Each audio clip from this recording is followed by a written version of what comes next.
अस्सलाम वालेकुम dear students, friends and subscribers. Dear students, आज की इस नई वीडियो के साथ मैं हूं Mohammad Nawaz Waraich, political scientist. Dear students, आज हमारा टॉपिक है 6 काइंड्स ऑफ स्टेट्स। तो आज की इस वीडियो के अंदर ये हम जानने की कोशिश करेंगे कि अगरचे इंटरनेशनल लॉ के मुताबिक तमाम जो रियासतें होती हैं उनका स्टेटस बराबर होता है, और यूएनओ की जो जनरल असम्बली है उसमें भी तमाम रियासतों का जो वोट कास्ट होता है उसका स्टेटस भी इक्वल होता है। लेकिन रियासतों की जो पॉलिटिकल पावर होती है, उनकी जो इकोनॉमिक पावर होती है, या उनका जो सोशल स्ट्रक्चर होता है, या उनकी जो मिलिट्री पावर होती है, उसके अतबार से रियासतों को मुख्तलिफ इकसाम में तकसीम किया जाता है, या रियासतों का जो इन्फ्लुएंस होता है उसके अतबार से उनको मुख्तलिफ इकसाम में तकसीम कर दिया जाता है। इसी अतबार से आज हमने 6 मुख्तलिफ नोयत की जो रियासतें हैं उनका जिक्र इस वीडियो के अंदर शामिल किया है। आइए इस वीडियो को आगे लेकर चलते हैं। आप दे रखे हैं हमारा YouTube channel political science with Nawaz Waraich. Dear students, आज हमारा टॉपिक है 6 काइंड्स ऑफ स्टेट, और उसमें से कौन कौन सी स्टेट्स के ऊपर हम बात करेंगे। नंबर 1 है de jure state, number 2 de facto state, number 3 buffer state, number 4 puppet state, number 5 client state, और नंबर 6 है सेटेलाइट स्टेट्स। तो ये रियासत की मुख्तलिफ इकसाम हैं जो कि उनकी पॉलिटिकल पावर के अतबार से, उनकी इकोनॉमिक पावर के अतबार से, उनका जो मिलिट्री इन्फ्लुएंस होता है उसके अतबार से रियासतों को मुख्तलिफ कैटेगरी के अंदर तकसीम किया गया है। तो आइए वन बाय वन जो है इन चीज़ों को जानने की कोशिश करते हैं। कि नंबर 1 है what is the meaning of de jure state. Dear students, इससे पहले कि हम इस टर्म के ऊपर बात करें तो ये बताना ज़रूरी है कि de jure means according to the law, de jure means legal. तो जो भी चीज़ लीगल होती है, अकॉर्डिंग टू द लॉ होती है, लॉफुल होती है, डेट इज़ कॉल्ड डिजोरे। तो डिजोरे स्टेट से मुराद एक ऐसी रियासत होती है जो इंटरनेशनल लॉ के मुताबिक जो है, जो रियासत का जो मयार कायम किया गया है, रियासत के क़याम के लिए जो टर्म्स एंड कंडीशन कायम की गई हैं, रियासत उस मयार पर, उन टर्म्स एंड कंडीशन के ऊपर पूरा उतरती हो। तो ऐसी रियासत जो इंटरनेशनल लॉ के मुताबिक कायम हो, उस रियासत को जो है डिजोरे स्टेट कहा जा सकता है। A state that is recognized under international law. ऐसी रियासत जिसको इंटरनेशनल लॉ के मुताबिक रिकग्नाइज किया जाता हो, और उसके बाद उसको कुछ राइट्स हासिल हो जाते हों, और उसके साथ साथ उसके ऊपर कुछ ड्यूटीज हैं ऐड होती हों, तो ऐसी रियासत को डिजोरे स्टेट कहा जाएगा। As having sovereignty and territorial integrity. तो जो डिजोरे स्टेट है उसके लिए ज़रूरी होता है कि वो सॉवरन हो, उसके पास इंटरनल सॉवरेनिटी भी हो और उसके पास एक्सटर्नल सॉवरेनिटी भी हो, और इसके साथ जो है वो उसके पास इतनी ताकत हो, इतनी उसके पास पावर हो कि वो अपनी जो टेरिटोरियल इंटेग्रिटी है उसको जो है वो कायम रख सके, यानी अपनी इलाकाई सालमियत को कायम रखने की ताकत भी रखती हो, वो सॉवरन हो, इंटरनेशनल लॉ के मुताबिक हो, और वो लीगल हो, और वो लॉफुल हो। ऐसी रियासत को इंटरनेशनल लॉ के मुताबिक एक डिजोरे स्टेट कहा जाता है। आइए नेक्स्ट पॉइंट की तरफ चलते हैं। हमारे पास नेक्स्ट पॉइंट है de facto state. De facto means in fact, हकीकत में जो चीज़ होती है डिफेक्टो। तो डिफेक्टो मीन्स इनफैक्ट, जो चीज़ एक्चुअल हो, जो चीज़ हकीकत में हो, उसको डिफेक्टो कहा जाता है। तो डिफेक्टो स्टेट जो चीज़ हकीकत में मौजूद हो। तो a state that has effective control over a specific territory or population but lack full international organization. अब ये जो डिफेक्टो स्टेट है, ये बेसिकली इंटरनेशनल लॉ के मुताबिक इसको रियासत नहीं कहा जा सकता, या इसको एक सॉवरन स्टेट का स्टेटस जो है हासिल नहीं होता। लेकिन होता यह है कि ये जो डिफेक्टो स्टेट होती है ये इतनी पावरफुल हो जाती है, इतनी ताकतवर होती है कि किसी इलाके के ऊपर जो है ये अपना कंट्रोल कायम कर लेती है, यानी ताकत के ज़ोर के ऊपर जो है अपना कंट्रोल कायम कर लेती है। लेकिन according to the international law, according to the international morality, या जो अकॉर्डिंग टू द जो लीगैलिटी है उसके मुताबिक तो ये स्टेट नहीं होती। लेकिन बहरहाल ये ताकत के ज़ोर पे जो है अपना स्टेटस मनवाने में कामयाब हो जाती है। तो ऐसी रियासत को जो है फिर डिफेक्टो स्टेट का नाम दिया जाएगा, जो कॉन्स्टिट्यूशन के मुताबिक होगी, इंटरनेशनल लॉ के मुताबिक होगी, इंटरनेशनल मोरालिटी के मुताबिक होगी, उसको डिजोरे स्टेट कहा जाएगा। और जो इनफेक्ट होगी, जो ताकत के ज़ोर पे कायम होगी, ताकत के ज़ोर के ऊपर किसी इलाके के ऊपर वो अपना हुक्म कायम करती होगी, तो ऐसी रियासत को डिफेक्टो स्टेट कहा जाएगा। ये दो टर्म्स ऐसे ही हैं कि जैसे हम डिफेक्टो सॉवरेनिटी और डिजोरे सॉवरेनिटी के अंदर फ़र्क करते हैं। तो देखिएगा, state that has effective control over a specific territory. तो जब कोई रियासत किसी ख़ास इलाके के ऊपर अपनी ताकत के ज़ोर के ऊपर जो है अपने इन्फ्लुएंस कायम कर लेती है, अपना कंट्रोल कायम कर लेती है और वहाँ लोगों को हुक्म देना शुरू कर देती है और लोगों से ताकत के ज़ोर पे जो है अपना हुक्म मनवाने की पोजीशन में आ जाती है, तो ऐसी स्टेट को जो है उस इलाके के अंदर जो है डिफेक्टिव स्टेट कहा जाएगा। एंड पॉपुलेशन, और उस इलाके के ऊपर भी उसका कंट्रोल होगा और वहाँ की जो पॉपुलेशन है उसके ऊपर भी उसका कंट्रोल होगा, but lack full international recognition. लेकिन उस ऐसी रियासत को जो डिफेक्टिव स्टेट होती है उसको दुनिया में रिकग्निशन हासिल नहीं होती, दुनिया की रियासतें उसको बतौर इंटरनेशनल ऑर्गेनाइजेशन या इंटरनेशनल स्टेट जो है वो एक्सेप्ट नहीं करती, लेकिन वो ताकत के ज़ोर पे जो है अपनी बात किसी ख़ास इलाके के ऊपर और ख़ास इलाके में रहने वाले लोगों से अपनी बात मनवा लेती है। तो ऐसी रियासत को जो है डिफेक्टिव स्टेट जो है वो कहा जाएगा। नेक्स्ट है बफर स्टेट। बहुत इंपॉर्टेंट टर्म है और अक्सर ये मुख्तलिफ जो हमारे एग्ज़ाम होते हैं उनसे पूछी जाती है, पॉलिटिकल साइंस के अंदर, इंटरनेशनल रिलेशन के अंदर, इंटरनेशनल लॉ के अंदर इस टर्म को बहुत ज़्यादा इस्तेमाल किया जाता है। Buffer state, A state located between two larger and potentially conflicting states. ऐसी रियासत जो दो बड़ी रियासतों के दरमियान वाक़या हो और वो जो दो बड़ी रियासतें हैं उनके दरमियान कन्फ्लिक्ट हो, वो तसादम जो है कर रही हों और वो एक दूसरे की दुश्मन हों, हॉस्टाइल हों, तो ऐसी रियासत जो बड़ी ताकतवर और मुखालिफ रियासतों के दरमियान या आपस में दुश्मनी रखने वाली रियासतों के दरमियान वाक़या हो। States to prevent direct conflict, और वो जो छोटी रियासत है जो उन दोनों रियासतों के दरमियान वाक़या है वो उन रियासतों के दरमियान जो है किसी बड़े कन्फ्लिक्ट को वो रोक दे, यानी उनके दरमियान बरह रास्त जंग को रोक दे, तो ऐसी रियासत को जो है बफर स्टेट का नाम दिया जाएगा। दोबारा देखिएगा, बफर स्टेट से मुराद एक ऐसी छोटी रियासत होती है जो दो बड़ी ताकतवर दुश्मन रियासतों के दरमियान वाक़या हो और वह दोनों रियासतों को जो है जो आपस में दुश्मन होती हैं उन्हें बरह रास्त एक दूसरे के ऊपर अटैक करने से रोक दे, यानी बरह रास्त जंग करने से रोक दे। तो ऐसा जो इलाका होगा, जो ऐसी जो स्टेट होगी, उसको बफर स्टेट का नाम दिया जाएगा। दोबारा देखिएगा, a state located between two larger and potentially conflicting states to prevent direct conflict. अब उसके लिए ज़रूरी होता है कि बफर स्टेट सिर्फ ऐसी रियासत को कहा जाएगा जो दो मुख्तलिफ जो हॉस्टाइल स्टेट्स होंगी, जो दुश्मन रियासतें होंगी, उनके दरमियान वाक़या हो और वो दोनों के दरमियान वो बरह रास्त अटैक करने से एक दूसरे को रोक दे, तब उसको बफर स्टेट कहा जाएगा। लेकिन अगर ज़माना अमन है, पीसफुल सिचुएशन है और उसमें जो है किसी रियासत को बफर स्टेट का दर्जा हासिल नहीं होगा। बफर स्टेट जो है वो दौरान जंग कायम होती है, तसादम की शक्ल में कायम होगी।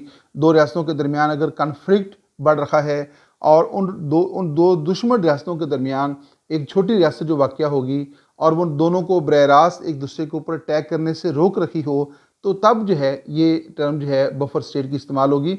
आम हालात के अंदर जो है किसी रियासत को बफर स्टेट का दर्जा जो है वो नहीं होगा। और नेक्स्ट इसी वाले से है, buffer state is a peaceful country situated between two or more larger hostile countries. तो बफर स्टेट क्या होती है? बफर स्टेट बेसिकली एक पीसफुल रियासत होती है situated between two or more larger hostile countries, जो दो बड़ी दुश्मन रियासतों के दरमियान वाक़या हो। एक ऐसी पुरअमन छोटी रियासत जो दो बड़ी दुश्मन रियासतों के दरमियान वाक़या हो, उस रियासत को बफर स्टेट कहा जाएगा। एग्जाम्पल उसमें आ गई हैं Poland before world war second acted as a buffer state between Germany and USSR। तो पोलैंड जो है फर्स्ट सेकेंड वर्ल्ड वार से पहले जो है जो पोलैंड था वो जर्मनी और USSR के दरमियान जो है वो एक बफर स्टेट का रोल अदा कर रहा था। फिर क्या हुआ कि जो जर्मनी है उसने जो है वो सितंबर 1939 को जो है पोलैंड के ऊपर अटैक कर दिया था। तो जब उसने अटैक कर दिया तो ज़ाहिर है पोलैंड वो जंग का हिस्सा हो गया और फिर उसके दिफा के लिए रशिया जो है वो आ गया। तो इस तरह जो है पोलैंड की जो बफर स्टेट का जो स्टेटस था वो ख़त्म हो गया। तो जब तक पोलैंड जो है वो किसी रियासत के साथ शामिल नहीं था तो उस वक्त वो बफर स्टेट था, लेकिन जब वो जंग का हिस्सा बन गया तो फिर वो बफर स्टेट का जो स्टेटस है वो उसका ख़त्म हो गया था। कुछ और एग्जांपल्स भी हैं बफर स्टेट की। मंगोलिया जो है acted as buffer state between Soviet Union and China in 1991। तो मैंने जैसा ही कहा कि बफर स्टेट उस वक्त वजूद में आती है जब दो दुश्मन रियासतों के दरमियान तसादम बढ़ रहा हो और उस तसादम की सिचुएशन के अंदर जो है कोई छोटी रियासत जो दोनों दुश्मन रियासतों के दरमियान वाक़या होगी वो बरह रास्त जंग को रोक दे, बरह रास्त एक दूसरे के ऊपर अटैक करने को रोक दे, तब उस रियासत को जो है बफर स्टेट कहा जाएगा। तो जो मंगोलिया है उसने 1991 के अंदर जो है चाइना और रशिया के दरमियान जो है एक बफर स्टेट का जो रोल जो था वो प्ले किया था। इसके अलावा जो है जो लेबनान है, Lebanon is a buffer state between Israel and Syria. तो लेबनान बेसिकली इसराइल और सीरिया और इसराइल के दरमियान वाक़या है, तो इसलिए उसको बफर स्टेट का दर्जा दिया जाएगा। इस तरह इराक एंड बहरीन जो हैं are buffer states between Iran और सऊदी अरेबिया। तो ईरान और सऊदी अरेबिया के भी जो इख्तलाफात हैं वो बहुत ज़्यादा हैं और बल्कि एक दूसरे के साथ दुश्मनी के जो कंडीशन उनकी पाई जाती है। तो इनके दरमियान जो दो रियासतें हैं इराक और बहरीन जो हैं वो ईरान और सऊदी अरब को बरह रास्त एक दूसरे के ऊपर अटैक करने से रोक देती है, क्योंकि अगर वो अटैक करेंगे तो वो इराक की ज़मीन भी इस्तेमाल करेंगे, फ़ज़ाई ज़मीन हो सकती है या वो ज़मीनी इलाका इस्तेमाल कर सकते हैं या उसका समुद्री इलाका इस्तेमाल करेंगे, बहरीन का भी इलाका इस्तेमाल होगा, तो जंग का जो दायरा कार है वो वसी हो जाएगा।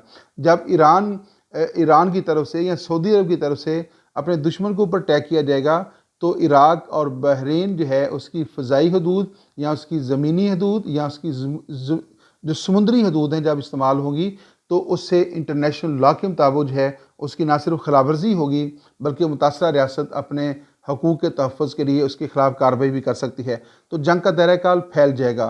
तो इससे बचने के लिए क्या किया जाता है कि जो बफर स्टेट है उसके जो राइट्स हैं उनका ख्याल रखा जाता है, तो इससे जंग जो है वो महदूद हो जाती है या जंग के इम्कानात जो हैं वो बड़ी हद तक जो है वो ख़त्म हो जाते हैं। आइए नेक्स्ट पॉइंट की तरफ चलते हैं। नेक्स्ट हमारे पास हेडिंग है पपेट स्टेट। पपेट स्टेट क्या है? A state that appears independent and sovereign. ऐसी रियासत जो बज़ाहिर इंडिपेंडेंट हो, सॉवरन हो, खुद मुख्तार हो, आज़ाद हो according to the international law. तो इंटरनेशनल लॉ के मुताबिक जो है एक रियासत जो है वो इंडिपेंडेंट हो, एक रियासत इंटरनेशनल लॉ के मुताबिक वो मुकम्मल तौर पे सॉवरन हो, but is still heavily controlled by more powerful states. यानी इंटरनेशनल लॉ के मुताबिक तो वो इंडिपेंडेंट हो, वो सॉवरन हो, लेकिन इसके बावजूद कोई बड़ी ताकतवर रियासत जो है वो उसको कंट्रोल करती हो, वो उसके ऊपर अपनी मर्जी मुसल्लत करती हो, या वो जो छोटी रियासत है जिसको पपेट स्टेट कहा जाता है वो किसी बड़ी रियासत के इशारों के मुताबिक या उसकी पॉलिसीज़ के मुताबिक जो है वो एक्ट करती हो, तो तब उस रियासत को जो है वो पपेट स्टेट कहा जाएगा। तो ऐसी रियासत जो बज़ाहिर इंटरनेशनल लॉ के मुताबिक एक रियासत का दर्जा रखती हो, सॉवरन हो, इंडिपेंडेंट हो, लेकिन किसी बड़ी ताकतवर रियासत का इन्फ्लुएंस उसके ऊपर इतना ज़्यादा हो कि वो उस बड़ी ताकत की मर्ज़ी के मुताबिक, उसकी मंशा के मुताबिक, उसकी विल के मुताबिक जो है वो या उसकी डिज़ायर के मुताबिक जो है वो एक्ट करती हो, तो ऐसी रियासत को जो है वो पपेट स्टेट कहा जाएगा। यानी जो कुछ कर रही है या जो कुछ वो नहीं कर रही वो किसी बड़ी रियासत के इन्फ्लुएंस में आकर ऐसा करती है, तब वो रियासत जो है वो पपेट स्टेट कह रहेगी। आइए नेक्स्ट पॉइंट की तरफ चलते हैं। हमारे पास नेक्स्ट पॉइंट है क्लाइंट स्टेट। क्लाइंट स्टेट क्या है जी? A state that is economically, politically और militarily dependent on a more powerful state. ऐसी रियासत जो इकोनॉमिकली यानी मुआशी तौर पे, पॉलिटिकली यानी सियासी तौर पे या फ़ौजी एतबार से जो है वो किसी बड़ी ताकतवर रियासत के मतहत हो, उसके ऊपर वो इन्हसार करती हो, तो ऐसी रियासत को क्लाइंट स्टेट कहा जाता है। जैसे अमेरिका का कुछ रियासतों के ऊपर जो है जो पॉलिटिकल इन्फ्लुएंस है, जो उसका मिलिट्री इन्फ्लुएंस है या उसका जो इकोनॉमिक और कल्चरल इन्फ्लुएंस है वो बहुत ज़्यादा है, और वो जो छोटी रियासतें हैं वो उस अमेरिका या बड़ी ताकतों के इशारों के मुताबिक जो है काम करती हैं, तो ऐसी रियासत को जो है क्लाइंट स्टेट कहा जाएगा। कौन सी रियासत? A state that is economically, politically and militarily dependent on a powerful state. एक ऐसी रियासत जो मुआशी तौर पे, सियासी तौर पर और फौजी तौर पे किसी बड़ी ताकतवर रियासत के ऊपर इन्हसार करती हो, उसके ऊपर डिपेंड करती हो, तो फिर ऐसी रियासत को जो है वो क्लाइंट स्टेट जो है वो कहा जाएगा। नेक्स्ट पॉइंट है हमारे पास सैटेलाइट स्टेट। सैटेलाइट स्टेट से मुराद एक ऐसी रियासत है, a state that is essentially aligned with and under the influence of a more dominate state. देखें, ये जो हम मुख्तलिफ कैटेगरी से बयान कर रहे हैं, ये कमोबेश एक ही तरह की चीज़ को बयान कर रही हैं। टर्म्स मुख्तलिफ हैं क्योंकि मुख्तलिफ जो राइटर्स होते हैं, जो इंटरनेशनल लॉ के जो तज्ज़िया नगार हैं, जो इंटरनेशनल लॉ के ऊपर काम करते हैं, तो वो यानी सिचुएशन एक ही है, लेकिन उस सिचुएशन को बयान करने के लिए वो मुख्तलिफ टर्म इस्तेमाल करते हैं। बाज़ लोग उसको सैटेलाइट स्टेट कहेंगे, बाज़ लोग उसको क्लाइंट स्टेट कहेंगे, बाज़ लोग उसको पॉपेट स्टेट कहेंगे। तो ये तीनों रियासतें जो हैं, अगर उसको डीपली स्टडी करें तो ये एक ही कैटेगरी की हैं।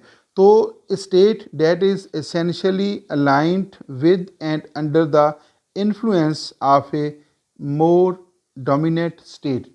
तो एक ऐसी रियासत जो किसी बड़ी ताकतवर रियासत के साथ अलाइनमेंट कर ले, उनके साथ कोई इत्तेहाद कायम कर ले। जैसे पाकिस्तान ने जो है सीटो और सेंटो के मुआहदों के ऊपर साइन किया था और वो अमेरिका के साथ उसने अपनी जो है वो लाइन कर लिया था, तो इत्तेहाद कायम कर लिया था।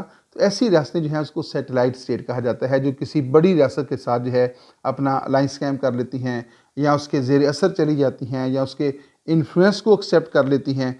तो ऐसी रियासतें जो हैं उसको क्या कहा जाएगा, उसको सैटेलाइट स्टेट कहा जाएगा, जो किसी बड़ी ताकतवर रियासत के इन्फ्लुएंस में आकर अपनी इंटरनल और एक्सटर्नल पॉलिसी को डिज़ाइन करें। तो ऐसी रियासत जो है वो सैटेलाइट स्टेट जो है वो शुमार होगी। तो ये मुख्तलिफ इकसाम थी। थैंक्स फॉर वाचिंग मेरी यूट्यूब चैनल। हमारे साथ रहिएगा और आपको इस तरह की मज़ीद वीडियो जो है आप तक पहुँचती रहेंगी। इजाज़त दीजिएगा। अल्लाह हाफिज़।